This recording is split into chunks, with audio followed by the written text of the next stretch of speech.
جب خلیفہ نے اس جوان کا قصہ سنا تو وہ نہایت غضبناک ہوا اور اس نے قسم کھا کر کہا کہ وہ سوائے غلام کے کسی اور کو پھانسی نہ دے گا۔ پھر اس نے جعفر کو حکم دیا کہ اس ملعون غلام کو حاضر کر جس کی وجہ سے یہ معاملہ چلا، اور اگر تو اسے حاضر نہ کرے گا تو پھر اس کی جگہ تو ہوگا۔ جعفر وہاں سے روانہ ہوا اور اپنے دل میں کہنے لگا، خدا کی قسم میں 3 دن تک اپنے گھر سے نہ نکلوں گا، اور خدا کی جو مرضی ہوگی وہ ہوگا۔ جس نے مجھے پہلی بار بچایا ہے وہی اس بار بھی بچائے گا۔ 3 دن تک وہ اپنے گھر میں بیٹھا رہا، اور چوتھے دن خلیفہ کا فرستادہ آیا اور کہنے لگا کہ خلیفہ بے حد غصے میں ہے اور اس نے قسم کھائی ہے کہ وہ تجھے شام سے پہلے پھانسی دے دے گا۔ جب جعفر نے یہ سنا تو وہ رونے لگا اور سارے گھر والوں سے رخصت ہوا۔ جب وہ سب سے رخصت ہو چکا تو اپنی چھوٹی بیٹی کے پاس گیا کہ اس سے رخصت ہو لے۔ جب اسے سینے سے لگایا تو اس کی جیب میں کوئی گول سی چیز معلوم ہوئی۔ اس نے کہا کہ تیری جیب میں کیا ہے؟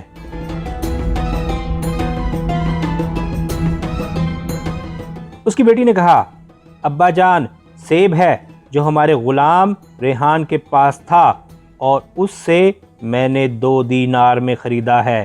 جب جعفر نے غلام اور سیب کا ماجرا سنا تو خوش ہو گیا۔ اب اس نے غلام کو بلایا۔ جب وہ آیا تو جعفر نے کہا کہ لعنت ہو تجھ پر، اے ریحان، یہ سیب تجھے کہاں سے ملا؟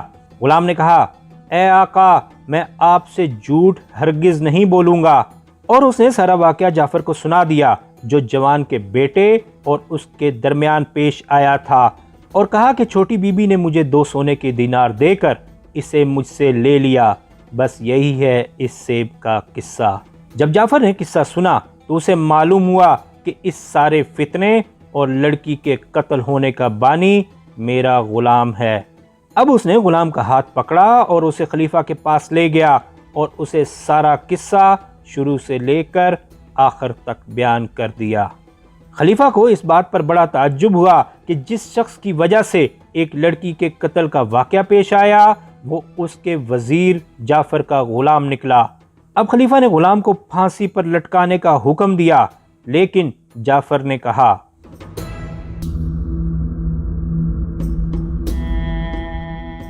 اے امیر المومنین، میں آپ کی خدمت میں اس سے بھی عجیب واقعہ بیان کرتا ہوں۔ اگر وہ آپ کو اس لڑکی کے واقعے سے عجیب لگے تو آپ میرے غلام کو معاف کر دینا، اور دوسری صورت میں جو آپ کی مرضی۔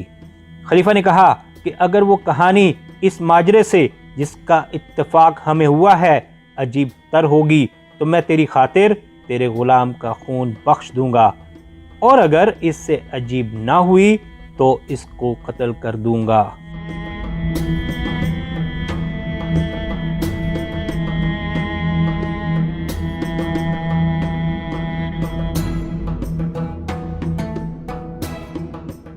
جعفر نے کہا، اے امیر المومنین، پرانے زمانے میں مصر کے بادشاہ کا ایک بوڑھا وزیر تھا۔ وزیر کے 2 بیٹے تھے، بڑے کا نام شمس الدین اور چھوٹے کا نام نور الدین علی تھا۔ جب وزیر فوت ہوا تو بادشاہ نے اس کے دونوں بیٹوں کو بلا کر انہیں اپنا مقرب بنا لیا۔ وہ دونوں اپنے باپ کی طرح حکمرانی کرنے لگے، اور جب کبھی بادشاہ سفر پر جاتا تو ان میں سے ایک اس کی ہمراہی میں رہتا۔ ایک رات باتوں باتوں میں بڑے بھائی نے چھوٹے سے کہا کہ اگر ہم دونوں کا بیاہ ایک ہی دن ہوا، اور اگر خدا کو منظور ہوا اور ایک ہی دن ہمارے بچے پیدا ہوئے، اور تیرے گھر لڑکا پیدا ہوا اور میرے گھر لڑکی، تو ہم دونوں کی شادی آپس میں کر دیں گے۔ نور الدین نے پوچھا، اچھا بھائی، تم میرے بیٹے سے اپنی بیٹی کا کتنا مہر لے گا؟ اس نے جواب دیا کہ میں تیرے بیٹے سے اپنی بیٹی کے لیے 1000 دینار اور 3 باغ اور 3 جاگیریں لوں گا، اور اگر لڑکے نے اس سے کم میں معاہدہ لکھا تو یہ نہ مانا جائے گا۔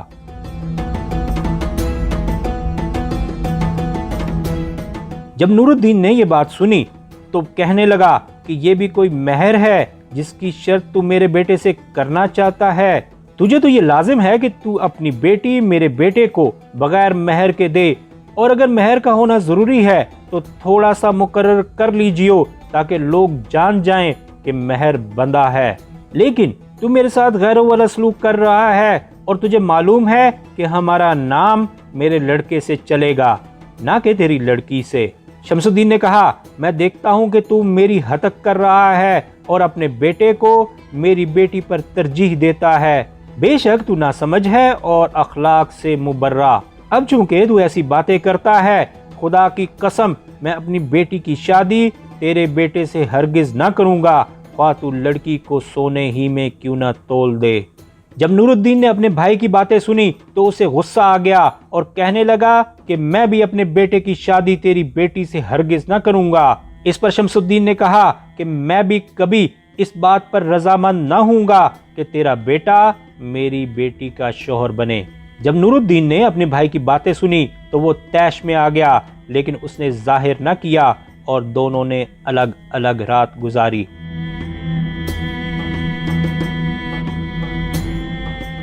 اتفاق سے اگلی صبح سلطان سفر پر روانہ ہو گیا اور شمس الدین بھی اس کے ہمراہ تھا۔ نور الدین نے وہ رات نہایت غیظ و غضب میں گزاری۔ جب تڑکا ہوا تو وہ اٹھا اور انبار خانے میں جا کر ایک چھوٹی سی خرجی لی اور اس میں سونا بھرا اور اپنے بھائی کی باتیں اور حقارت کے الفاظ یاد کر کے کڑتا رہا۔ پھر اس نے اپنے ایک غلام کو حکم دیا کہ ایک خچر پر زردوزی کی زین کسے۔ وہ خچر چت کبرا تھا اور زین سونے کی تھی اور رکابیں فولاد کی، اور اس کے اوپر ایک شاہانہ جھول پڑی ہوئی تھی۔ اس نے غلام کو حکم دیا کہ خچر پر ریشمی قالین رکھے۔ اب اس نے خرجی کو لادا اور نوکروں چاکروں سے کہنے لگا کہ میں چاہتا ہوں کہ ذرا شہر کے باہر سیر و تفریح کروں اور 3 دن وہاں گزاروں، اور حکم دیا کہ کوئی اس کے پیچھے نہ آئے۔ یہ کہہ کر وہ فوراً خچر پر سوار ہو گیا اور شہر سے نکل کر جنگل کی راہ لی۔ ابھی دوپہر نہ ہوئی تھی کہ وہ بلبیس شہر میں داخل ہوا۔ وہاں وہ خود بھی تھوڑا سستایا اور خچر کو بھی سستانے دیا، کھانا کھایا اور کچھ چارہ لے کر بلبیس سے چل کھڑا ہوا۔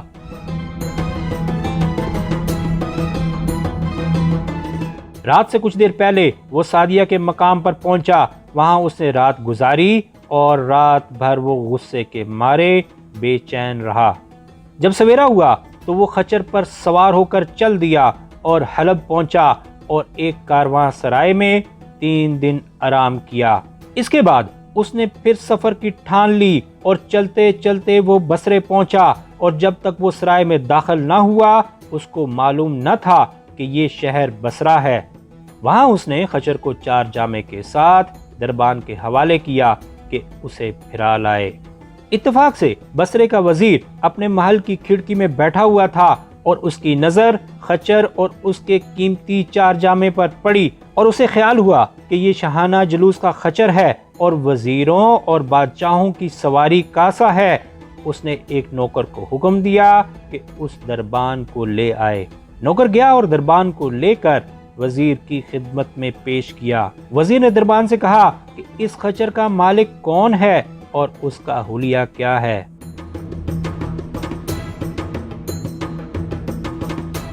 دربان نے جواب دیا کہ اے سردار، اس خچر کا مالک ایک کم سن جوان ہے، خوش سیرت، اور اس کے چہرے سے ہیبت اور وقار ٹپکتا ہے۔ جب وزیر نے دربان کی باتیں سنی تو وہ سرائے گیا اور جوان سے ملا۔ جب نور الدین نے دیکھا کہ وزیر اس کے پاس آیا ہے تو آگے بڑھ کر اس کو سلام کیا۔ وزیر نے اسے مرحبا کہا اور اپنے پاس بٹھا کر اس سے پوچھا کہ بیٹا تو کہاں سے آیا ہے اور کیا چاہتا ہے؟ نور الدین نے جواب دیا، میں مصر سے آیا ہوں اور وہاں کے وزیر کا بیٹا ہوں، اور پھر اس نے سارا قصہ شروع سے لے کر آخر تک بیان کر دیا۔ جب وزیر نے یہ سنا تو اس نے خچر کو ساتھ لیا اور نور الدین کو اپنے گھر لے گیا اور اس کو نفیس مکان میں اتارا اور کہنے لگا کہ بیٹا، خدا نے مجھے ایک بیٹی عطا کی ہے، میں نے اس کے بہت سے شادی کے پیغام رد کیے ہیں، مگر تیری محبت میرے دل میں جاگزین ہو گئی ہے، اس لیے اگر تم میری بیٹی کو اپنی خدمت کے لیے قبول کرے تو میں اس کا نکاح تجھ سے کر دوں گا۔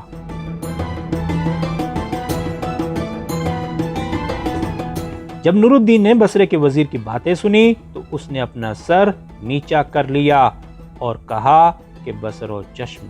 وزیر خوش ہو گیا اور اس کے بعد اس نے بصرے کے امراء اور تاجروں کو بلایا اور اس نے ان سے کہا کہ میرا ایک بھائی مصر میں وزیر تھا اور خدا نے اسے 2 بیٹے عطا کیے، اور جیسا کہ تم جانتے ہو خدا نے مجھے ایک بیٹی دی ہے۔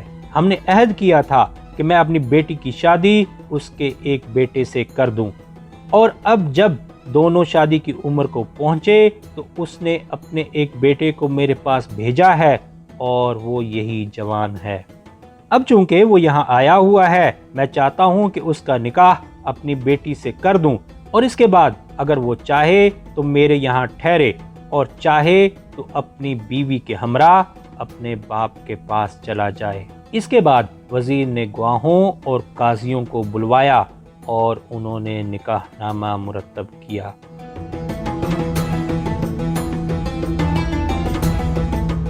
ادھر شمس الدین ایک مدت تک سلطان کے ساتھ سفر میں رہا، اور جب لوٹا تو اپنے بھائی کو نہ پایا۔ اس نے نوکروں سے پوچھا تو انہوں نے کہا کہ جس روز تو سلطان کی ہمراہی میں روانہ ہوا تھا اسی روز وہ بھی اپنے خچر پر سوار ہو کر چلا گیا اور کہہ گیا کہ کوئی میرے پیچھے نہ آئے۔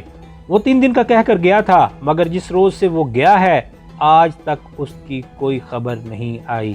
شمس الدین اپنے بھائی کے فراق میں بہت پریشان ہوا اور اپنے دل میں کہنے لگا کہ اس کی وجہ یہی ہو سکتی ہے کہ میں نے اسے اس رات جھڑکا تھا، یہ اس کے دل پر گراں گزرا اور وہ چلا گیا۔ اس نے سلطان کو اس واقعے سے مطلع کیا اور ہر صوبے میں خطوط روانہ کیے۔ انہوں نے بہت تلاش کیا لیکن کہیں اس کی خبر نہ ملی۔ اب شمس الدین اپنے بھائی کی طرف سے نا امید ہو گیا اور کہنے لگا کہ میں نے بچوں کی شادی کے متعلق اپنے بھائی سے سخت کلامی کی تھی جو اس کے دل پر گراں گزری اور وہ ناراض ہو کر چلا گیا۔ تھوڑے دنوں کے بعد اس نے مصر کے ایک سوداگر کی بیٹی سے شادی کر لی۔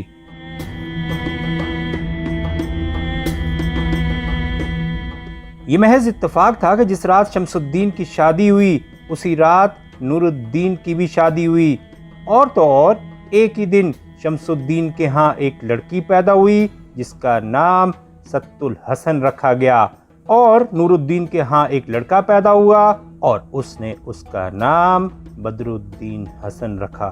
اب وزیر نور الدین کو لے کر بادشاہ کے پاس گیا۔ جب نور الدین بادشاہ کے سامنے پہنچا تو اس نے زمین کو بوسہ دیا اور فصیح و بلیغ الفاظ میں بادشاہ کی بڑائی بیان کی۔ بادشاہ نے نور الدین کے الفاظ کا شکریہ ادا کیا اور وزیر سے پوچھا کہ یہ کون جوان ہے۔ وزیر نے اس کا سارا قصہ شروع سے لے کر آخر تک بیان کر دیا اور کہا کہ یہ میرا برادر زادہ ہے۔ بادشاہ نے کہا تیرا برادر زادہ کہاں سے آیا، کیونکہ ہم نے کبھی اس کے متعلق نہیں سنا۔ اس نے جواب دیا کہ اے میرے سرتاج، میرا ایک بھائی جو مصر میں وزیر تھا انتقال کر گیا ہے اور اس کے 2 بیٹے ہیں۔ بڑا بیٹا باپ کی جگہ وزیر ہو گیا ہے اور چھوٹا بیٹا میرے پاس آیا ہے۔ میں نے قسم کھائی تھی کہ میں اپنی بیٹی کی شادی اپنے بھائی کے بیٹوں میں سے کسی ایک کے ساتھ کروں گا، اور جب وہ آیا تو میں نے اپنی بیٹی کی شادی اس کے ساتھ کر دی۔